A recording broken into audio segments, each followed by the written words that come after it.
প্রথমেই একটা স্টেটমেন্ট দিতে চাই যে আমরা সকলে একসাথে কাজ করতে চাই বাংলাদেশের ক্রিকেটে। কারা ক্রিকেট বোর্ডে আছে, কারা ক্রিকেট বোর্ডে নেই, সমস্ত স্টেক হোল্ডারকে আমরা আহ্বান জানাবো বাংলাদেশ ক্রিকেটের কাজ করতে এবং আমাদেরকে সহায়তা করতে।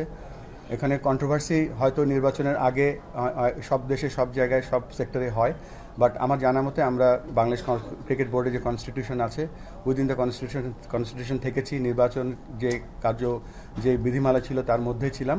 তবে স্ট্রেট অ্যান্সার হচ্ছে যে কে বোর্ডে আছে কে বোর্ডে নেই, আমরা সকলকে আহ্বান জানাবো আমাদের সাথে একসাথে কাজ করে বাংলাদেশ ক্রিকেটকে এগিয়ে নিয়ে যাওয়ার জন্য। দরকার হলে আমরা তাদের কাছে যাব এবং যারা এই মুহূর্তে বোর্ডে নেই তাদেরকেও আমরা আহ্বান জানাবো আমাদের সাথে যেন একসাথে এই পথ চলায় সহায়তা করে। ভাই, সম্পর্ক প্রশ্ন হয়েছে, নির্বাচনে যারা প্রতিদ্বন্দ্বিতা করলেন, বিশেষ করে তামিম, ফাইনসেনা বা যারা ছিলেন আপনার প্রত্যাহার করেছেন, তো নির্বাচনে প্রার্থী হিসেবে তারা তো মাঠের মানুষ, ক্রিকেটটা মাঠের, সেক্ষেত্রে আপনি কি কোনো পদক্ষেপ নেবেন কিনা পরবর্তীতে কোনো কমিটিতে তাদের ইনক্লুড করার জন্য? একই, আমি জাস্ট আগেও বলেছি যে আমরাই যাব এবং তাদের সাথে যারা আসতে পারেনি অ্যাপ্রোচ করব বিভিন্নভাবে কীভাবে তারা আমাদেরকে সহায়তা করতে পারে ক্রিকেটে। এবং বাংলাদেশ তো সবার, নির্বাচন তো একটা ছোট্ট একটা আনুষ্ঠানিক ব্যাপার। তো চেষ্টা করব সকলের কাছে গিয়ে একসাথে আমরা সকলকে কাছে টেনে নিয়ে বাংলাদেশ ক্রিকেটকে এগিয়ে নিয়ে যাওয়ার চেষ্টা করব। যেটা বলছেন যে 25 জনের ভোট এখন মোটামুটি পূর্ণাঙ্গ ভোট পেয়েছেন, কাজ করতেছেন। আমরা যদি গত এক বছরের কিছু ঘটনা দেখি সেটা আসলে খুব কন্ট্রোভার্সিয়াল। যখন ফারুক ভাই সভাপতি ছিলেন তখন কিছু দেখেছি যে আপনাদের বোর্ড কমিটি থেকেই অনেক কিছু ফাঁস করে দিয়েছে।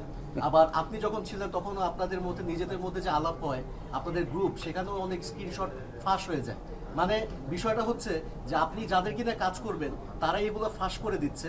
আপনি কি এই কমিটির উপর কনফিডেন্ট যে তারা এই ব্যাপারগুলো কি গোপন রাখবে, আপনাদের মধ্যে রাখবে? উইথ ডিউ রেসপেক্ট বলতে চাই যে এটা ওয়ার্ক এথিক্স, এটা আমরা সবাই অ্যাডাল্ট এখানে, সকলে আমরা ওয়ার্ক এথিক্সটা ফলো করার চেষ্টা করব এবং আমরা চেষ্টা করব স্টেপ 1 যেটা, সেটা নেক্সট বোর্ড মিটিং থেকে আমরা কোনো ফোন অ্যালাউ করব না, নাম্বার 1। নাম্বার 2, এটা যার ব্যক্তিগত ব্যাপার, সে কী করবে না করবে, কেননা এখানে আমরা একটা জিনিস পুরোপুরি ফলো করব, কে রেসপন্সিবল আছে যেই কাজটার জন্য, কে অ্যাকাউন্টেবল আছে, কার কনসার্ন নেওয়া উচিত, কে ইনফর্মড আছে, এই ব্যাপারগুলো আমরা চেষ্টা করব পেশাদার একটা বোর্ড হিসেবে কাজ করার জন্য। তারপরেও বলছি এটা সম্পূর্ণ ব্যক্তিগত ব্যাপার, এটা তার যে কেউ যদি করে থাকে আগে, সেটা আমার জানা মতে এক্স্যাক্টলি আমি জানি না, বাট এটা যদি হয়ে থাকে is not a good practice.